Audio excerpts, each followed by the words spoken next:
Hey guys, MCU Collector here with a new set of videos to bring in the new year.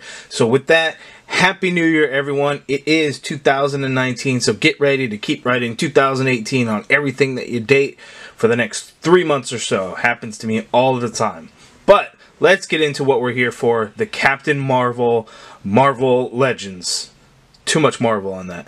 But anyway, these were street dated for today, January 1st, and I was able to walk into my local Target and say, hey, here's DPCI. Do you guys have this? Or at least, the day before, I knew they had it because I already checked. And they said, yeah, okay, let me get them. Then they had to call to make sure it was okay for me to buy all 7. It's a big old thing. But anyway, here it is. Now, we know that Target does a yearly toy reset. I mean, obviously, several times throughout the year, but in January they always do one. And usually what happens with Target stores is they have all the new stuff, all the boxes, they put it all together onto a pallet and they stage it for transition. Now, some stores, once they do that, they will not pull anything from the back because they just don't know where it is. It's going to be on a number of different pallets somewhere in their stockroom, usually in their old garden shops. I got lucky with my store that they actually put it within their normal stockroom into their locator system. So they were able to find the location, go right to it without a problem. Most of you guys will probably not have that experience. So if you were out in the stores, please be kind to the associates. That is the normal store process. If they're not able to get it, unfortunately, they're just not able to get it because it could take forever to look for, and that's not what stores are going to do. It sucks, I know, but that's the process that they do, so please keep that in mind. But anyway, let's get right to it. So here is the first figure of the wave. It is the Captain Marvel figure, the regular red and blue suited Captain Marvel figure. You can see we have the movie logo in front. It says Captain Marvel. She has an extra interchangeable head and 1 set of additional interchangeable hands. We got a nice Captain Marvel logo there up at the top, looking really good. You can see Kree Sentry is the Build-A-Figure there. Side artwork looks awesome. I love it when they do the colorful side artwork because the packages really pop and stand out when you see them out on a shelf or out on a peg. I haven't had that experience yet since they pulled the case right from the back for me, but pretty cool. And then we actually have movie artwork that's on the side, so really cool that they did that, and you actually see that with all the figures. So on the back of the package here, you can see we have all the figures from the wave to build. There are 7 figures in the wave, 6 to build the Kree Sentry, and that back artwork looking pretty awesome. Let's take a look at that bio. The bio reads, Captain Marvel. Carol Danvers becomes one of the universe's most powerful heroes, Captain Marvel, when Earth is caught in the middle of a galactic war between 2 alien races. And we know those 2 alien races are the Kree and the Skrulls. Okay, here's the UPC in case you guys all want it. Let's get right to it. Open up Captain Marvel. Okay, and here is the Captain Marvel figure out of the package. And I can tell you right now, I really like this figure. It stands out and looks great. The metallic blue, the metallic red, the gold on it. It is awesome. Now let's get it out of the way. This figure is completely lacking accessories. Sure, we get the unmasked head. That's cool. Sure, we get 1 pair of additional hands. That's cool. But we know we all wanted the power cosmic effects, whatever she does out of her hands. We wanted those kinds of things for this figure. Unfortunately, the Walmart exclusive binary form figure is going to have those and kind of do all that. Where, you know, we could have gotten it in 1 figure, but regardless, it is what it is. Hasbro, you know, cheaped out or whatever it is on the figure. But we know that movie figures are all brand new sculpts and everything that comes along with it. But anyway, awesome figure. I really like it. The hands are done really nice and painted really well. I'll get close-ups on these and look at that. And then we'll take some close-up looks at the figure and at the figure itself. Let's actually go over the articulation first and get it out of the way. So the figure, the head does not look down. So let's pop this head off. There is a hinge, but I kind of... Okay, let's kind of work that hinge a little, ball hinge a little bit. There we go. Okay, so she can look all the way down. That is great. She can look all the way up. So if you're getting her into flight poses, bam, she can do it. So that is awesome. A little bit of pivot in there, and then obviously full rotation. Shoulder goes up.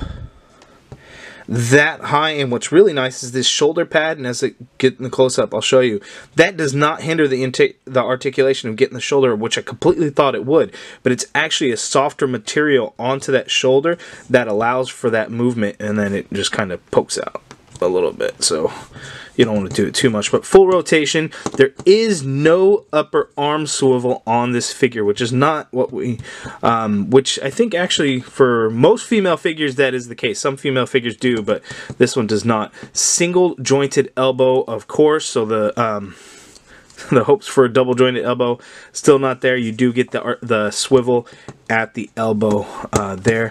There is a swiveled wrist, and it does hinge as well. So just like all female figures, there is no ab crunch. There is the diaphragm joint, so she could pivot to the side that way, pivot to the side that way, pivot forward that much. She can go back that much, so not a huge amount, but a decent amount. There is no waist swivel like with all other female figures. Legs go out this far apart. There is an upper thigh cut there. She does have a double jointed knee, so that works out really well there.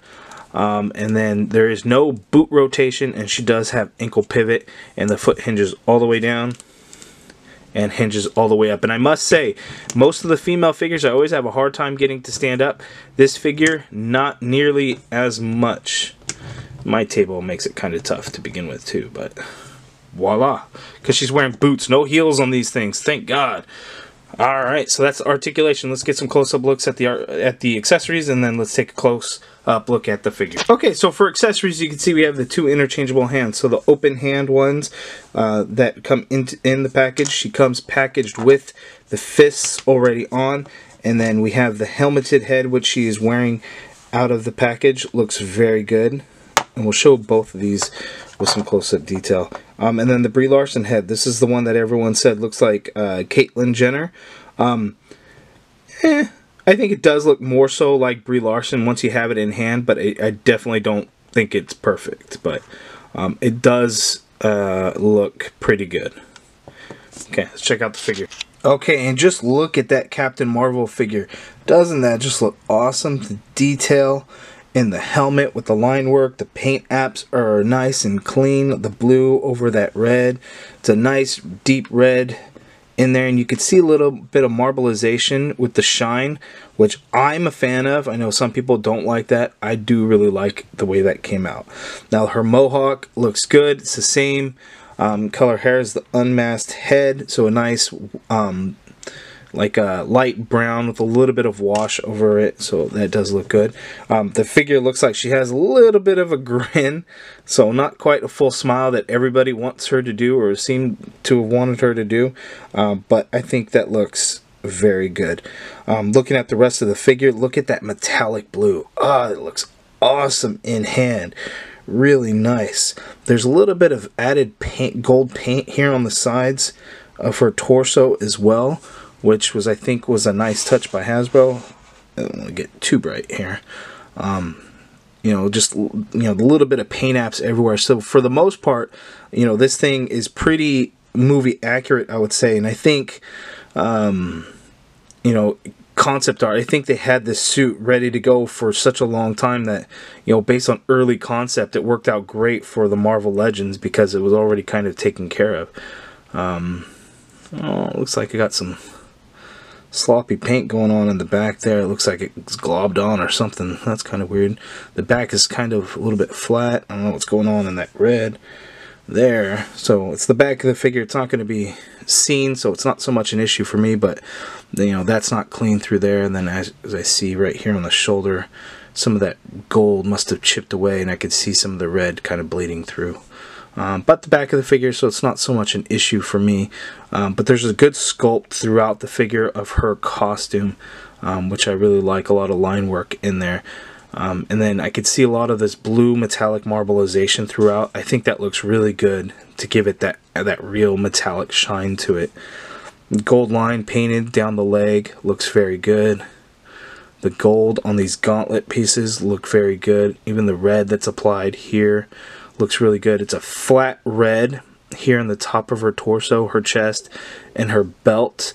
And then these lines here are a flat red, whereas the gauntlets, the shoulder pieces, the hands are a metallic red. Same with the boots, they're a metallic red, not this flat red that we see in here.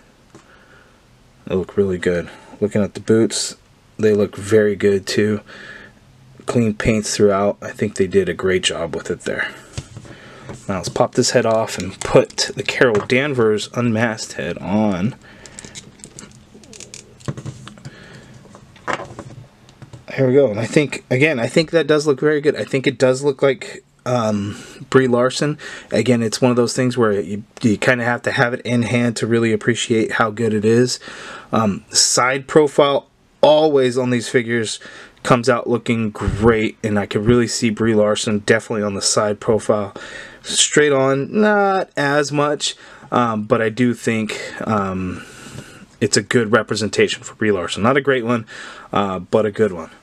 And there it is. That's the figure. If you guys have any questions, let me know down in the comments below. Hit the thumbs up if you guys like the video. Stay tuned because I'm going to blow through the rest of this wave because I've just been so excited. I want to put these figures together. I want to put them in my display, so I'm going to go one after the other over the next 2 to 3 days. But here it is. What an awesome figure. And then, as always, of course, thank you guys for watching.